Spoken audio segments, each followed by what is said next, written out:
You're about to watch the video tutorial of Sweet Pea's Big Beauties Quilt Sew Along. My name's Cassie and I had the pleasure of stitching together this beautiful design, and I can't wait to see what you do with the blocks.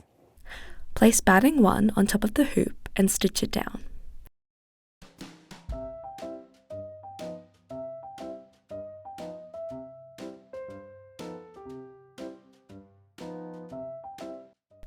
Once that's done, remove the hoop and trim the batting about 1 to 2 millimeters from the stitching. Step 2. Place fabric A right side up on top of the hoop, covering the batting, and stitch it down.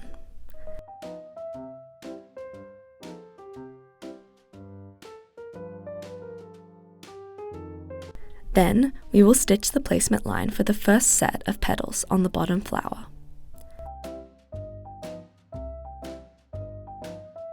Step 4. Place fabric B right side up on top of the hoop, covering the placement lines, and stitch down.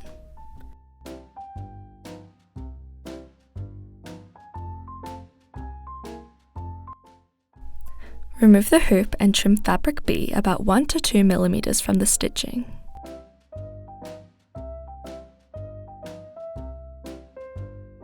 Step 5. We'll embroider the detail, then the satin stitch around the petals.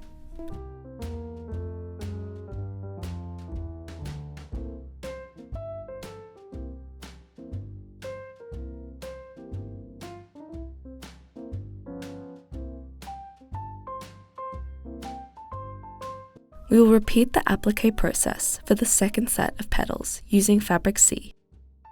Cassie has already stitched the placement line, and now she's placing fabric C over the placement lines.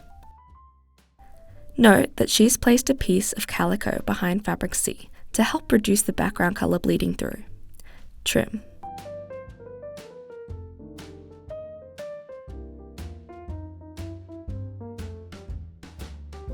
Step 8. Again, we'll embroider the detail, then the satin stitch around the petals.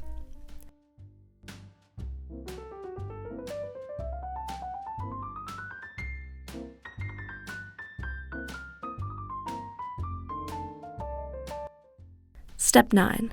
Stitch the placement line for fabric D, which will be the first set of petals on the top flower. Then, place fabric D right side up on the top of the hoop, covering the placement lines, and stitch down.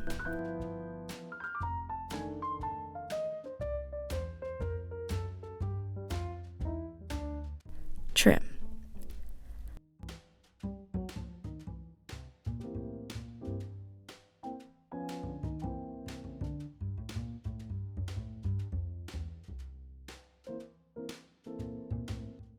Then, we'll embroider the detail, then the satin stitch around the petals.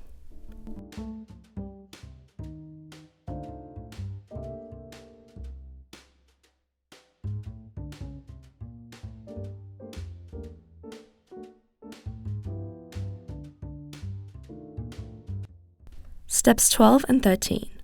We will repeat the applique process for the second set of petals on the top flower by first stitching the placement line and then placing fabric E over the placement line and stitch it down. When that's done, trim again.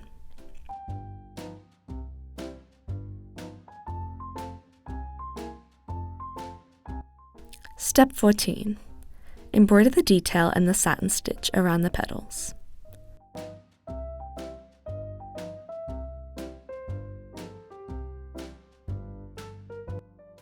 Then, we will repeat the applique process for the flower centers.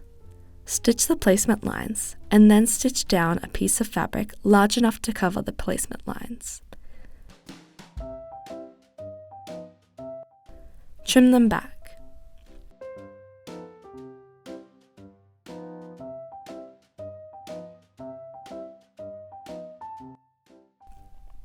Steps 17 and 18.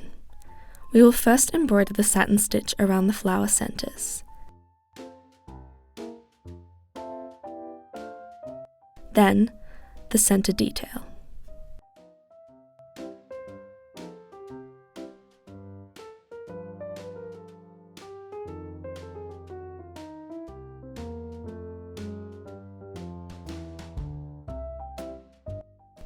Once that's finished, remove the block from the hoop and trim the seam to 1/2 inch. Hold aside until all your blocks are made. Time to assemble the quilt. Place all your blocks on a flat surface and decide on your layout.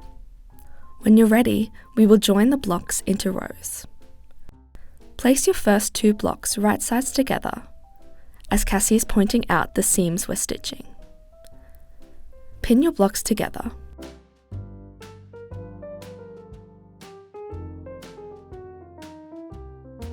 Then, take it over to your sewing machine and stitch the side seam.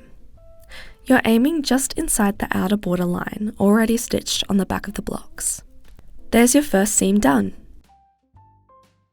Continue this until you have joined all your blocks into that row. Then, keep going until you stitch together all your remaining rows. Once you're ready, head to your ironing station and open your seams and then iron them flat.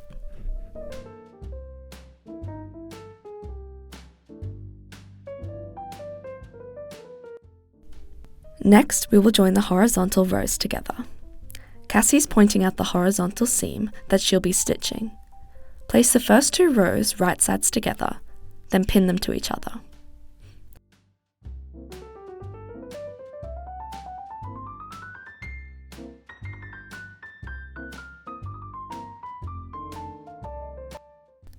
Back to the sewing machine to stitch the rows together. Cassie started with joining the seams together and then checking the seams before stitching along with the whole length of the row. Again, you're aiming to stitch just inside the outer border line.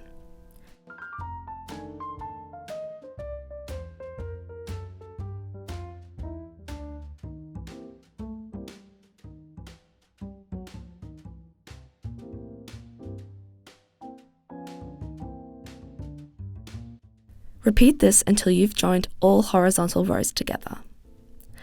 Back to the ironing station to iron your seams open and flat.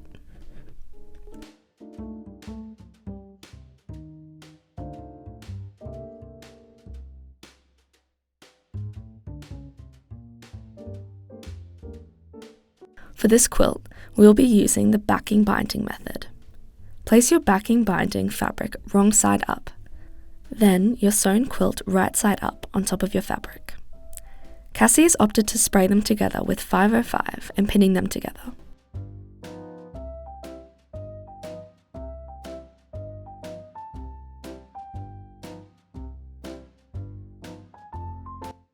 Then, take this to the sewing machine and we'll stitch in the ditch. Make sure that you're using either an invisible thread for the top thread or the same coloured threads matching the top and bottom fabrics. When you're ready, trim the excess backing so that it's exactly 1 1/4 inch bigger than the quilt. This extra fabric will be used as the binding.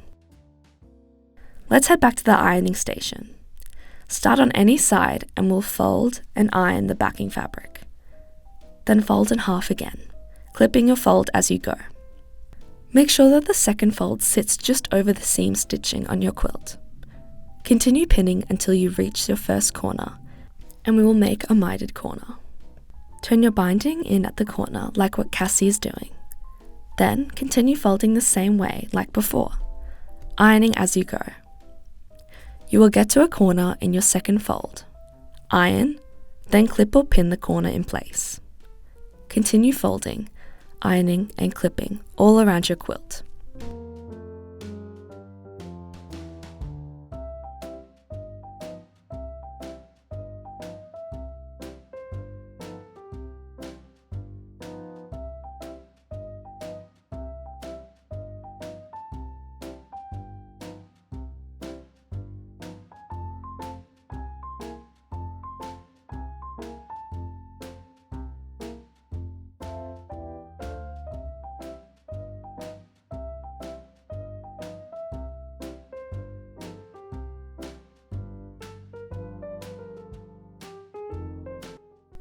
Back to the sewing machine we go. Starting anywhere, sew the binding to the quilt just inside the folded edge of the binding. We recommend you change your bobbin thread to match your backing. When you reach the corner, leave your needle down, lift the foot and rotate the quilt. Put the foot down and continue stitching until you're right all the way around the quilt.